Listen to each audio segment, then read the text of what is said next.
Well guys, we did it. 1,000 subscribers, all before the end of the year. In all honesty, I did not think I would actually make that milestone this year due to losing the channel back in March and then being away for about a month on vacation. But here we are, over 1,000 subscribers before Christmas, even before the end of the year. And I have to just straight up thank every single one of you that have watched my videos, subscribed, and have stayed with me throughout this entire year, since this is the year where my channel just straight up started to, well, grow exponentially. I remember starting this channel 3 years ago, barely getting any subscribers. But the second I started talking about particularly manga, this channel started to grow more and more in popularity in terms of subscriber base, and I gained 800 subscribers within this year, as I started the year with just over 200, just barely breaking into the 300 subscriber mark, which is when I launched the channel, afraid to start all over again.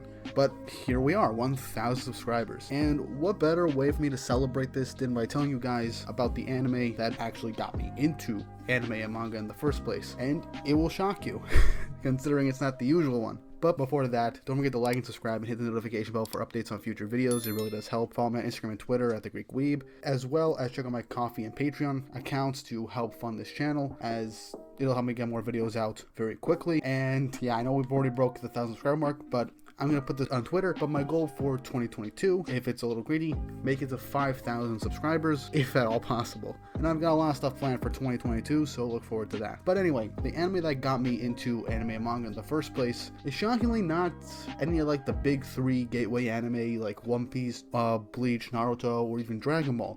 I have watched Dragon Ball, and I have watched stuff like Yu-Gi-Oh, but I never really knew what exactly they were.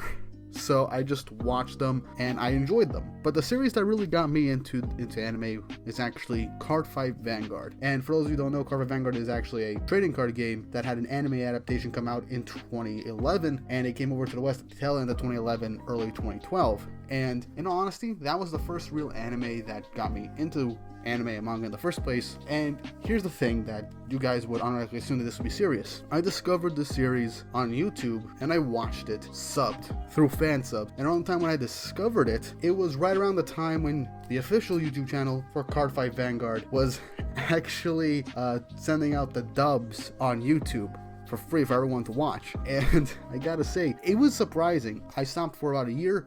Then, during the end of my freshman year of high school, I started to watch it again, and it got me into the actual card game, and I just straight up binged watched whatever was on YouTube that was officially out in the dub, which the dub itself was honestly not that bad, I have to say, and I ended up catching up to the rest subbed, and that's kind of how I've been watching the show ever since, just rewatching and dubbed from time to time, and I'm still involved with the card game as of right now, and it's been, wow, like almost 10 years since I had started playing this game, and even started getting into manga. But the thing about this is that after I watched this anime, I discovered there was a comic called a manga, and I read it for Vanguard, and I saw that it was drastically different to how the story structure was in the show. I read 5 chapters because that's what I could only find, and I was craving for more. But it was then that from those shows I saw like suggestions in my YouTube feed of, oh, these guys talking about these shows called anime that look similar to Vanguard. I'm like, and then I just watched them to give suggestions, and they all just look very cool. The awesome powers, the cool looking character designs, the animation for a lot of them look really awesome. And I've always known about Naruto in the past because my cousin told me about Naruto, even showed me a clip, which was actually the Naruto versus Sasuke fight before I even knew what anime was, back when I was like, I don't know, like 12 years old, 11 years old. I was very impressed. But in the end, I didn't really get into any of that. I was still like a kind of a Pokemon, Digimon, Yu-Gi-Oh guy. It wasn't until I started watching Vanguard, seeing not just some of the commercials for Vanguard, because the company Bushiroad has another card game called White Schwartz, which is basically just anime the card game. It literally licenses a bunch of different anime to have freaking cards based on them with no original artwork for the most part, just images of the characters throughout their anime seasons with sets based off of those anime. That's how I found stuff like Sword Art Online and Attack on Titan, even though I've heard about it through the grapevine through videos. But it was through those suggestions after watching those episodes and me actually really enjoying, the anime over the topness for Vanguard from time to time is what really got me into anime. If I didn't watch that show, for all I know, I would have gotten into Naruto, and that's how I got fully into anime, because that was the anime I started to watch right after I caught up to. Vanguard is a series that's always stuck close to my heart, and compared to most trading card game anime, it's the most grounded in reality. I mean, it does go absurd into the supernatural by the middle point of season 3, tail end of season 2, and a little bit in the first season, but it's not really that over the top, because it's trying to portray some kind of message for kind of like an allegory for the supernatural stuff that happens in the show. But the thing that really got me into Vanguard as a whole was just how relatable the main character was. I saw myself in Aichi Sendo. He was a shy kid in middle school who had a hard time speaking up in class. Despite how good he is in school, he's constantly bullied. Now, I wasn't bullied in school, but I've always imagined myself with how I was. I was always meek, I was shy, I wouldn't talk too much to people. I lucked out that I made friends that actually went out of their way to talk to me and be friends with me. But just seeing that, I just really connected with the character. And throughout the show, you saw this particular character, obviously through this game, meet new people, grow, come out of his shell, get better at the game, make more friends along the way, and have just a big, close friend group by the end of the series, as he goes from shy and meek to someone that's, I mean, he can still get embarrassed from time to time, but he's still a genuinely outgoing person who can take charge when the time is right and if it's needed. And Vanguard has a lot of very realistic characters throughout, especially the original run of the show, as they all have their own types of weaknesses, whether it be something happens in their past, or they've gone through something traumatic, or they just had a bad hand in life. And even the reboot of the anime, which is known as the V series, adds more depth to certain characters like Kai and Ren. I still like the original all the better. Now, I stated a lot about how the first season of Cardfight Vanguard was basically considered the best TCG anime I've ever watched. I made a whole video on it, like literally in like tail end of 2020.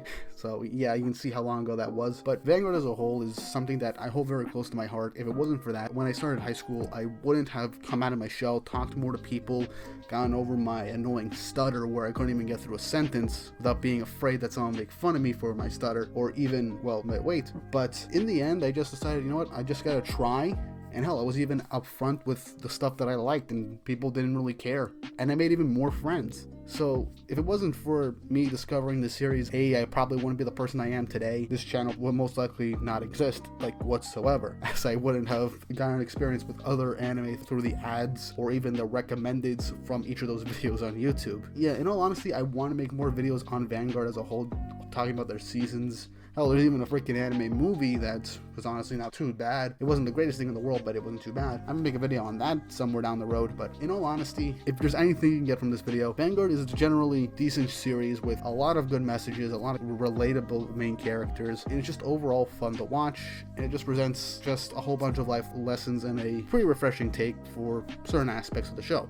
It's definitely not going to be a lot of people's cup of tea, especially if you don't like card game anime, but the main reason I like the show is primarily the characters and the card game, especially since I got into it literally after I started watching it. I enjoyed the series all in all. Again, it helped me get out of my shell, it helped me communicate better with my friends. I got over my stutter for the most part. I can still stutter from time to time, but it doesn't consume every single sentence I have. But that's kind of the point I'm trying to get to. Just, it's not the greatest anime in the world, but I still hold it very close to my heart, and even with some of the bad seasons and even crappier bad moments throughout that entire franchise's run, I'll still hold it close to my heart and even keep it in the top 20 anime of all time that I consider my favorites. Because just rewatching a lot of those old classic moments, classic fights, character defining moments in that show, it just brings a smile to my face. And recently, from the 10th anniversary, the recent season of the anime Cardfight Vanguard Overdress is being produced by Cinema Citrus, which, if you don't know, is responsible for the entirety of the Made in Abyss anime, and, well, Shield Hero also, which had pretty great visuals. And the character designs are by Clamp, who made the character designs for Code Geass, another really amazing series.